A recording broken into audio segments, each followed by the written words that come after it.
утро встает над советским Дагестаном, автономной республикой Российской Федерации.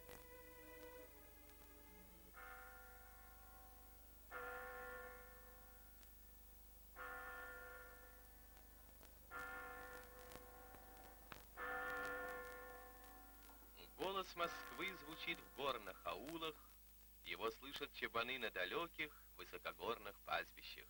Говорит Москва. Доброе утро, товарищи. Доброго утра, товарищи.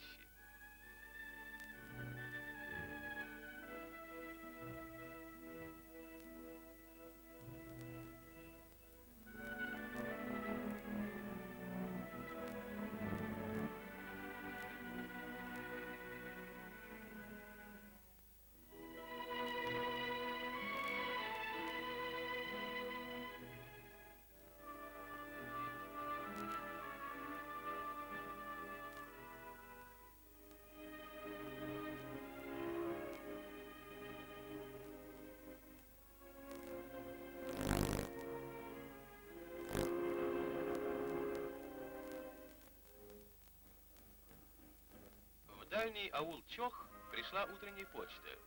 Жители аула выписывают центральные и республиканские издания. Газеты, журналы, письма приносят новости со всех концов страны и мира. Каждое утро почтальон Магомед Дахнаев начинает знакомый путь по аулу.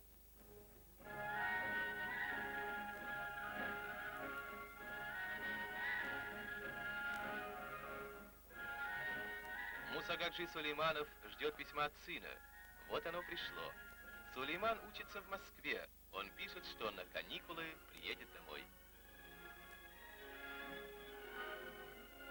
Добрую весть получает и Аминат Закилова. Тоже письмо от сына. Сын едет. Молодой инженер, окончивший Грозненский нефтяной институт Закил Закилов, едет в родные горы. Страна гор Дагестан. По хребтам Кавказа проходит его граница с Грузией. На юге она примыкает к Азербайджану, на севере сливается с бескрайной степью Грозненской области.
Более 38 тысяч квадратных километров занимает территория советского многонационального Дагестана.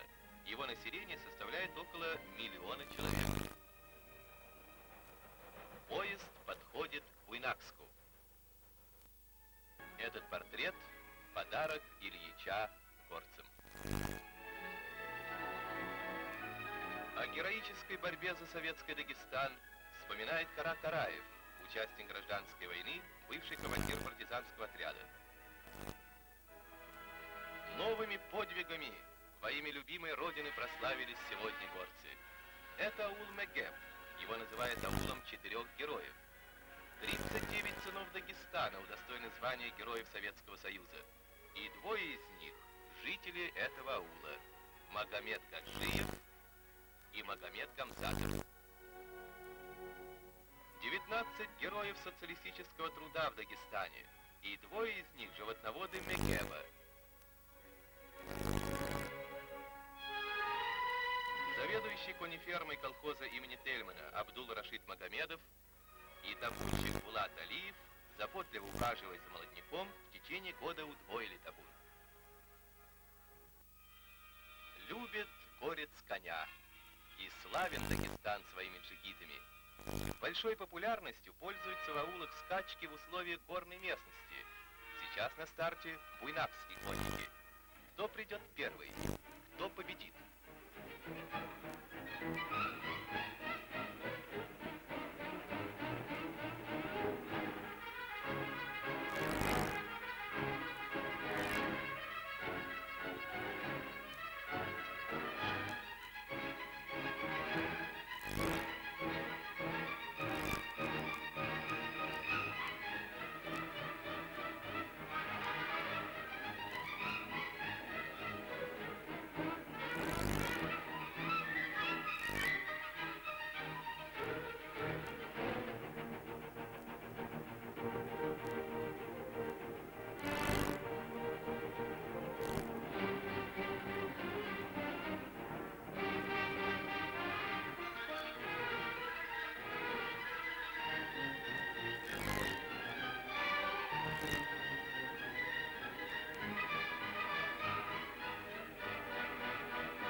Финиш в ауле.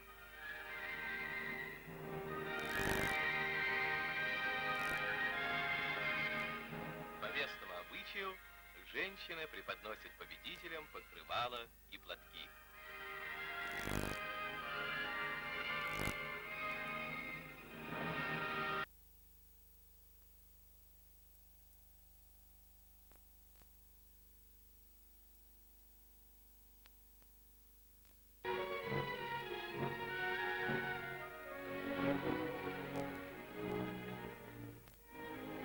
Эти образцы сукна прислала колхозу текстильной фабрика из Москвы. Сукно выткано из шерсти овец новой породы. Ее назвали дагестанской горной. Лучший чабан республики Омар Бакалов вывел эту породу в колхозных отарах. Ему помогал зоотехник Владимир Близниченко, директор племенного рассадника. В дружбе с наукой работают животноводы. На пастбищах у Омара Бакалова часто бывает кандидат наук Саид Гусейнов. Летом колхозы перегоняют свои стада на высокогорные луга. И как бы высоко не уходили чабаны с отарами, они связаны со своим колхозом, окружены вниманием и заботой республиканских организаций.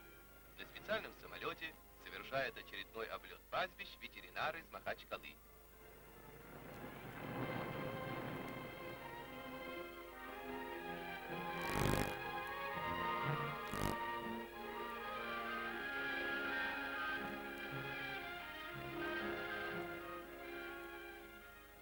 Лаборатория развернула свою будничную работу.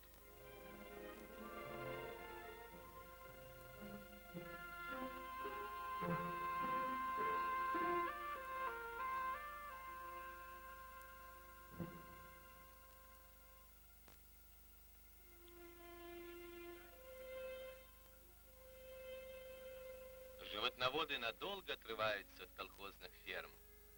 К ним в горы часто приезжают партийные и комсомольские работники.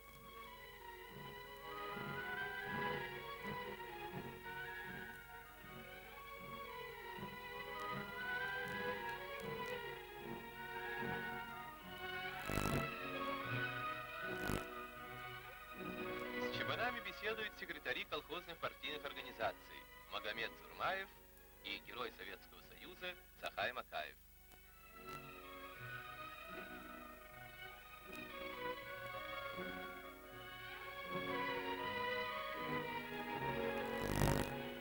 К молодым чабанам приехала Сарижат Алиева, секретарь комсомольской организации колхоза.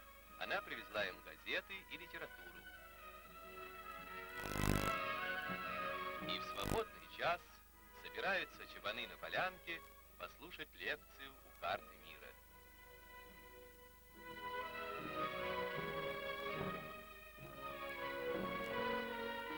Спустимся с гор вниз, в долины, на равнины и поля.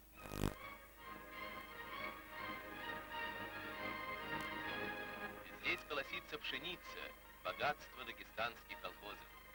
Зерновые культуры занимают основное место в полеводстве.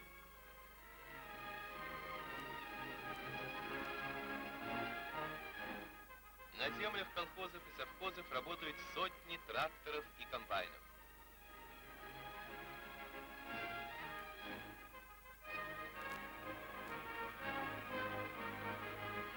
Богатый урожай убирает колхоз имени Доходаева.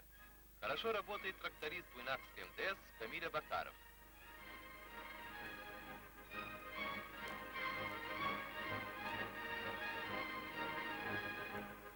Из года в год повышается урожайность зерновых культур. Председатель колхоза «Коммуна» Ханум Магомедова за высокий урожай зерна была первой в Дагестане удостоена звания Героя социалистического труда. Колхозники успешно борются за выполнение задачи обеспечить республику собственным зерном.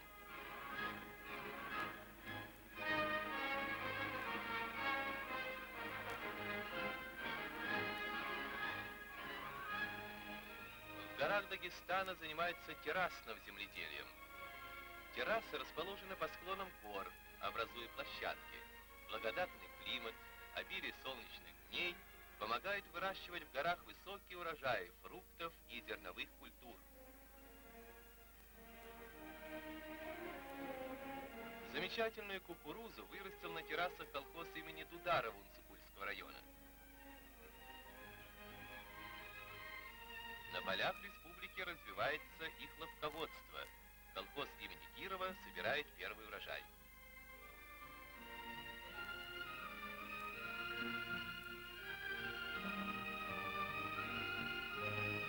В дни уборки секретарь обкома партии Абдурахман Даниялов приехал к хлопкоробам, мастерам новой для Дагестана сельскохозяйственной культуры.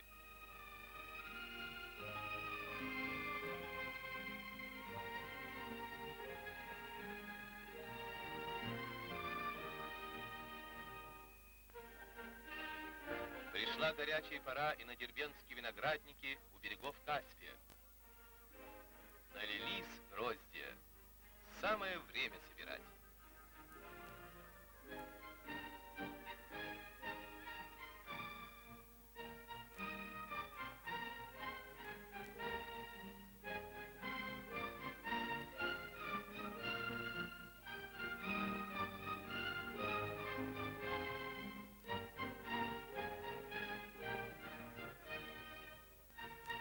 Звено Марии Игнатьевой снимает тысячепудовые урожаи.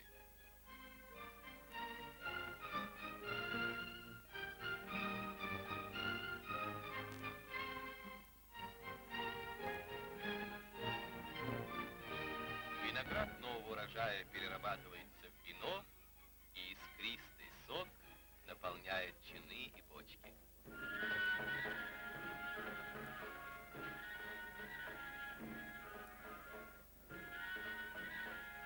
Виноделы добиваются особого аромата, высоких вкусовых качеств каждого сорта вина.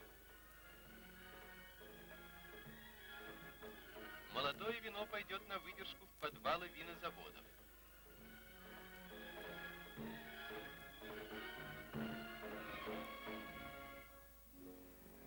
Дагестан богат садами. Сады поднимаются по склонам, горы обрастают садами.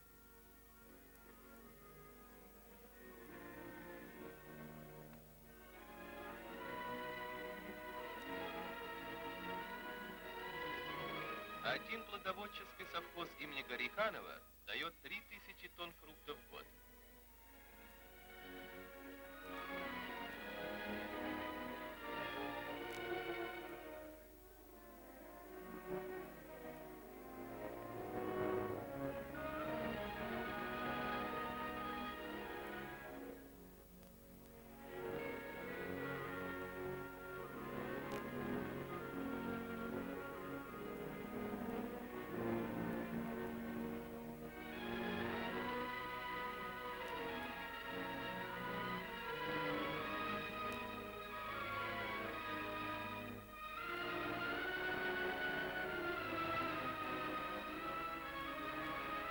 Фрукты и овощи поступают на консервные заводы.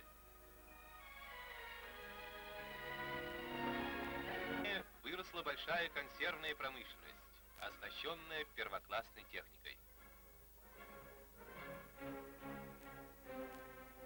Многие из этих работниц еще недавно не имели профессии.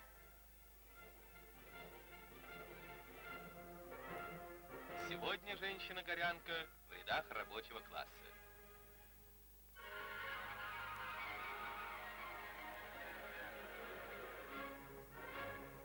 На Буйнакском консервном заводе созданы все условия для женщин-работниц. Их дети находятся в заводском детском саду.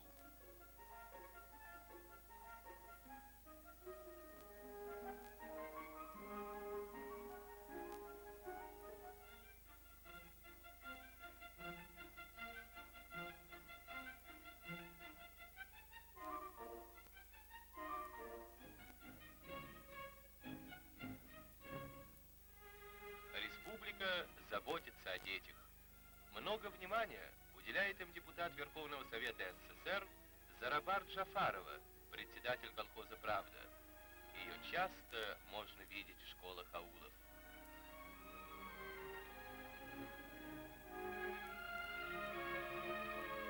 Пройдет время, дети вырастут, и перед ними откроется широкий путь к труду и учебе, как открылся он перед этими юношами и девушками. Все они из одного аула, все они студенты, учатся в Москве, Ленинграде, Махачкале, Ростове, Саратове и встретились в родном ауле во время каникул. 70 студентов насчитывают в своих семьях колхозники уже знакомого нам аула Чох.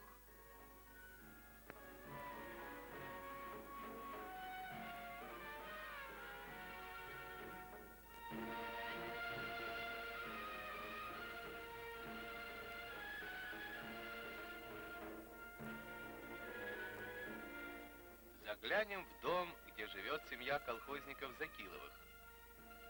Мы расстались с их сыном Закилом на пути к дому, и вот он приехал. Родные, в предвечерний час на площади аула студенты встречаются с односельчанами, о многом хотят узнать жители аула. Нурмагомед Дибиров учится в Ленинградском университете, и старики слушают его рассказ о том, как живет славный город Ленина.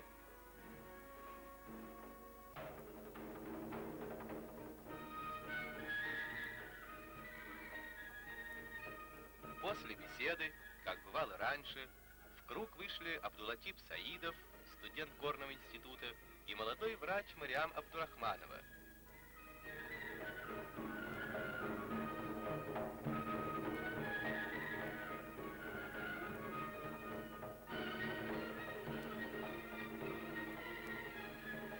Любят в Дагестане народный танец, песни, стихи. Этот чангур оживал в руках великого поэта Дагестана Сулеймана Стальского. В ауле Ашага Сталь слагал свои строфы крестьянин, ставший любимым советским поэтом. В этой сакле прожил долгую жизнь Сулейман Стальский. В этом доме прошли последние годы его жизни. Здесь в саду часто бывал поэт, здесь рождались его песни о родине. То счастье, что всегда искал, нашел привольный Дагестан. Правдиво я пою, любя свой край, раздольный Дагестан. И песня поэта была песней народа. Многие аулы Дагестана можно назвать аулами художников. Они славятся своеобразным и тонким искусством. Аул Кубачи известен своими граверами, мастерами резьбы по серебру.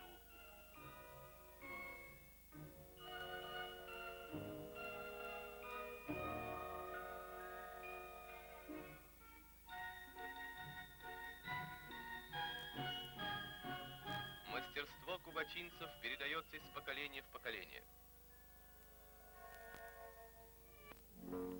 Аул Микрах славится искусством ковровщиц.